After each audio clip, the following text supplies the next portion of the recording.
Students, आज हम पढ़ने जा रहे हैं एक्सक्रीशन इन अर्थवर्म। तो अर्थवर्म जो है ये मेटामेरिकली सेगमेंटेड होता है। तो उसको एक स्केच की मदद से हम देखते हैं।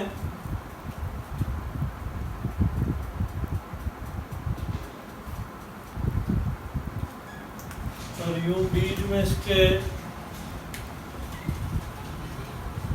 छोटे छोटे सेगमेंट होते हैं। इन सेगमेंट्स की प्रेजेंस की वजह से अर्थवर्म को बोला जाता है मेटामेरिकली सेगमेंटेड। इसकी जो बॉडी होती है, अर्थवर्म जो है ये फाइलम एनेलिडा से बिलोंग करता है। बिलोंग टू फाइलम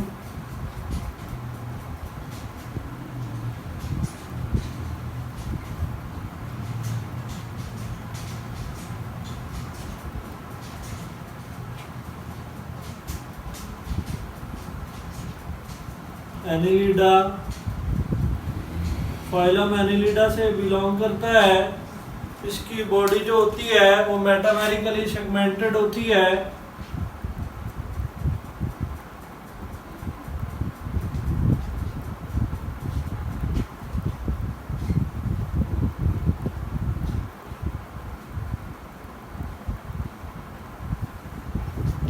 मेटामेरिकली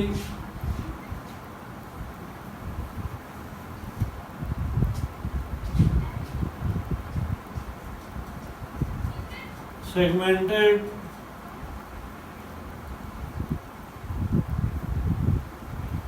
इसका जो एक्सक्रीटरी सिस्टम है वो भी ट्यूब्स पे मुश्तमिल होता है। इस वजह से इसका जो एक्सक्रीटरी सिस्टम है ट्यूब्स पे मुश्तमिल होने की वजह से इसको ट्यूबुलर एक्सक्रीटरी सिस्टम बोला जाता है।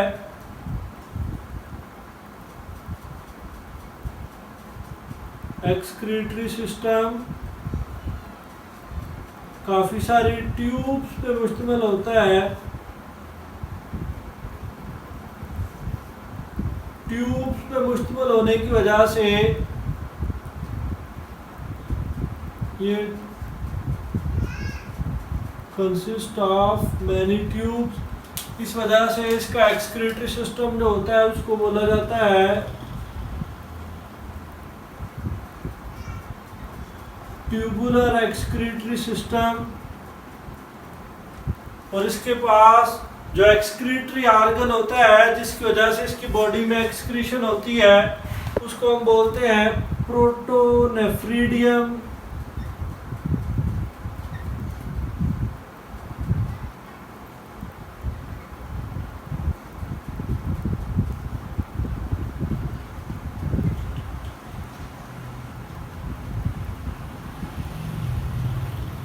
प्रोटोनेफ्रीडियम हमने पढ़ा था प्लेनेरिया के अंदर। और अर्थवर्म का जो एक्सक्रीटरी सिस्टम होता है उसको हम बोलते हैं मेटानेफ्रीडियम।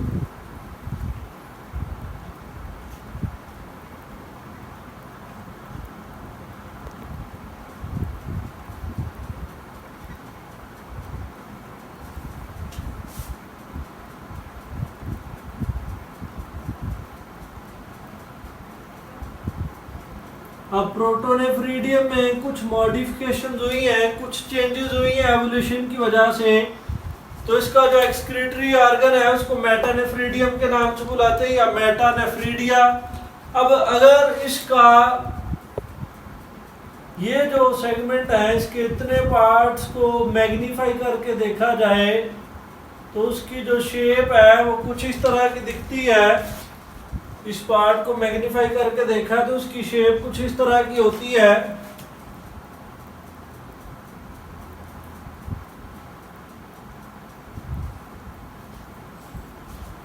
और बीच में ये जो एक सेगमेंट को दूसरे सेगमेंट से सेपरेट कर रहा है इसको हम बोलते हैं सेप्टम या सेप्टा का नाम देते हैं।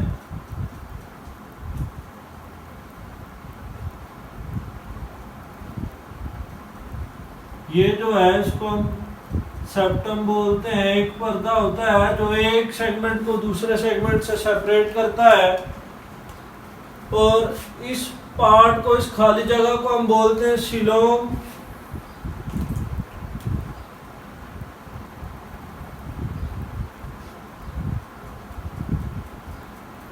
या फिर कैविटी बोलते हैं। और इस सीलोम के अंदर जो फ्लूइड प्रेजेंट होगा उसको हम नाम देंगे सीलोमिक फ्लूइड का।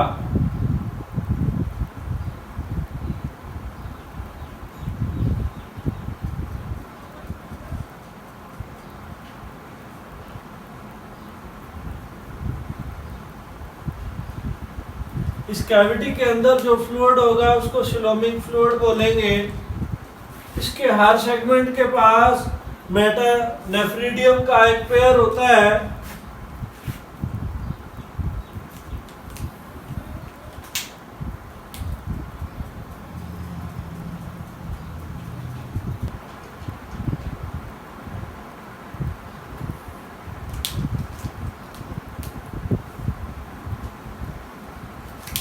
इसके ऊपर छोटे छोटे सीलिया प्रेजेंट होते हैं।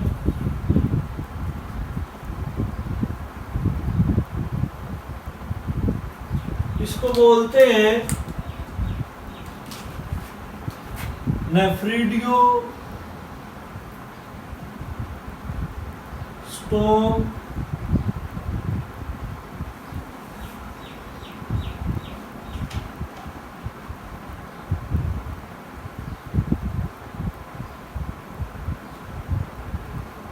या इसको नेफ्रोस्टोम के नाम से भी बुलाते हैं। ये जो है इसको बोलते हैं नेफ्रिडियोस्टोम या नेफ्रोस्टोम के नाम से बुलाते हैं।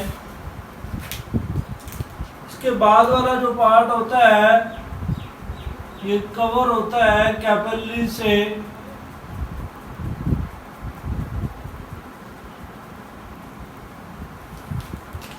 इस पार्ट को हम बोलते हैं, ये जो ब्लू कलर में है इसको बोलते हैं कलेक्टिंग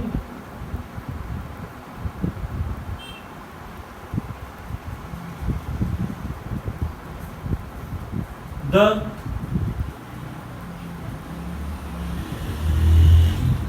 और जो रेड कलर में है इसको बोलते हैं कैपिलरी नेटवर्क।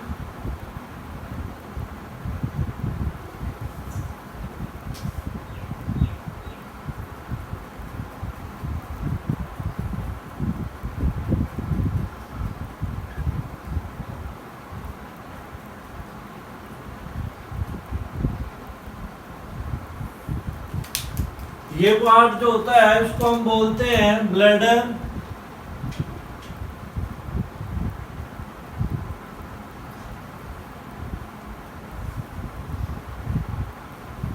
और ये जो पोर होता है इसको बोलते हैं नेफ्रिडियोपोर।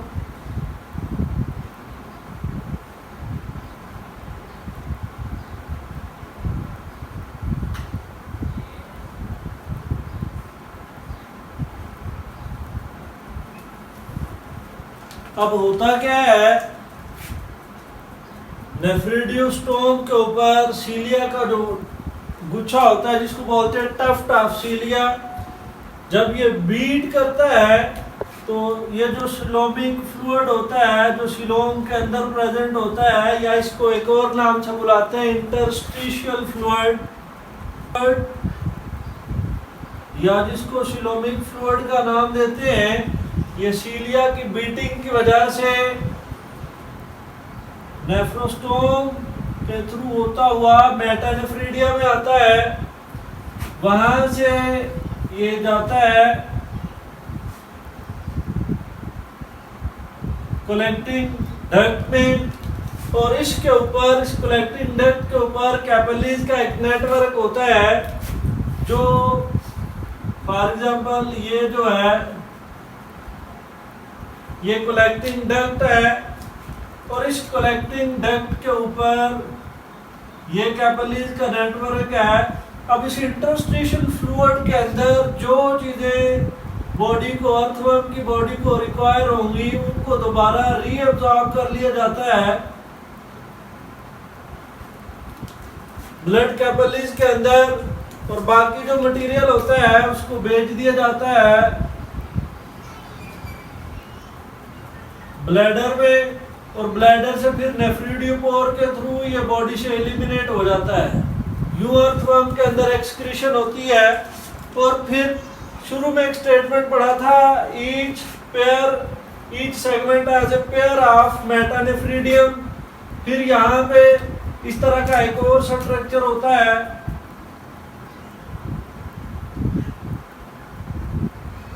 इसके ऊपर भी सीलिया लगे होते हैं जिसको नेफ्रोस्टोम या नेफ्रिडियोस्टोम कहा था।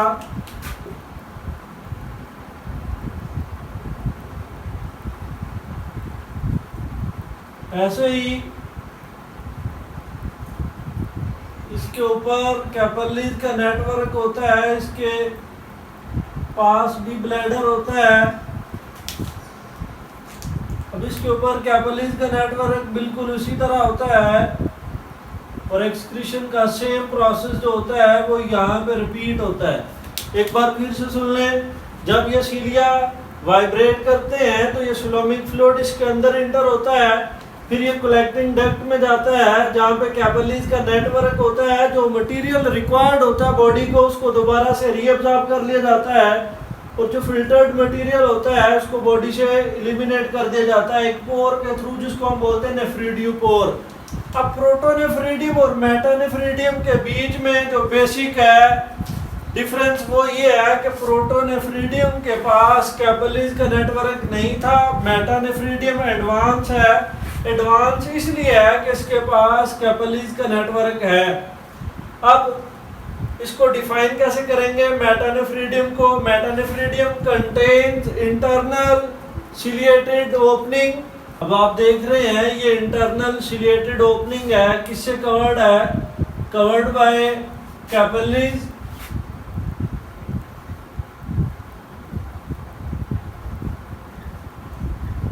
अब इसका क्या फंक्शन है? नेफ्रिडियोस्टोम या नेफ्रोस्टोम का, nephrostome collects coelomic fluid,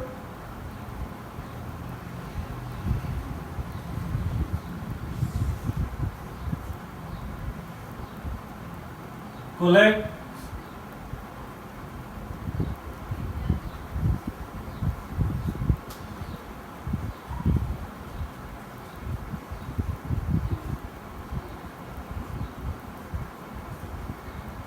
coelomic fluid.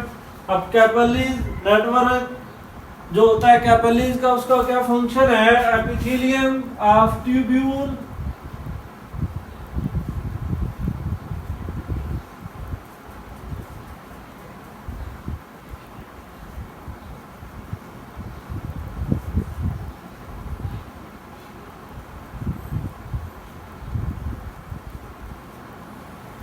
Absorb salt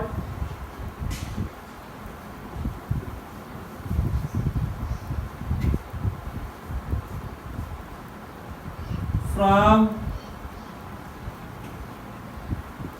fluid, interstitial fluid भी लिख सकते हैं, सिलोमिक फ्लूइड भी लिख सकते हैं, या फिर आप ब्लड भी लिख सकते हैं।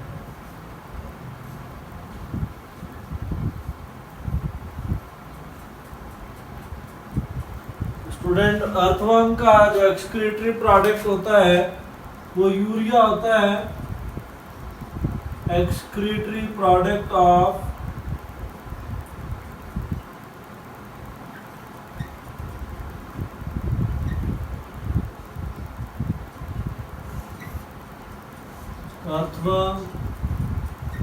अर्थवर्म का जो एक्सक्रीटरी प्रोडक्ट होता है वो यूरिया होता है।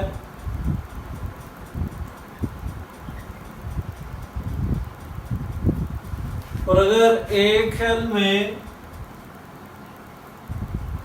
1 ग्राम यूरिया प्रेजेंट है तो उसको बॉडी से एलिमिनेट करने के लिए 50 ml। स्टूडेंट, इसको एक बार समराइज कर लेते हैं। नेफ्रिडियोस्टोम या इसको नेफ्रोस्टोम के नाम से बुलाते हैं, जो इंटरनल सिलिएटेड ओपनिंग होती है, इसके ऊपर टफ्ट ऑफ सीलिया जब वाइब्रेट करता है तो उसकी वाइब्रेशन से सिलोमिक फ्लूइड इसके अंदर इंटर होता है, यहाँ से फिर ये कलेक्टिंग डक्ट में जाता है। तो कलेक्टिंग डक्ट के ऊपर कैपिलरीज का एक नेटवर्क होता है। ये नेटवर्क इसलिए होता है कि इस सिलोमिक फ्लूइड के अंदर जो वाटर साल्ट बॉडी को रिक्वायर्ड होंगे वो यहाँ पे दोबारा से रीअब्सॉर्ब कर लिए जाते हैं, और जो वेस्ट प्रोडक्ट होता है उसको ब्लैडर में भेज दिया जाता है, और ब्लैडर से फिर आगे एक पोर होता है जिसको हम नेफ्रीडियो पोर बोलते हैं। उस पोर के थ्रू एक्सक्रीटरी प्रोडक्ट यूरिया को बॉडी से एलिमिनेट कर दिया जाता है।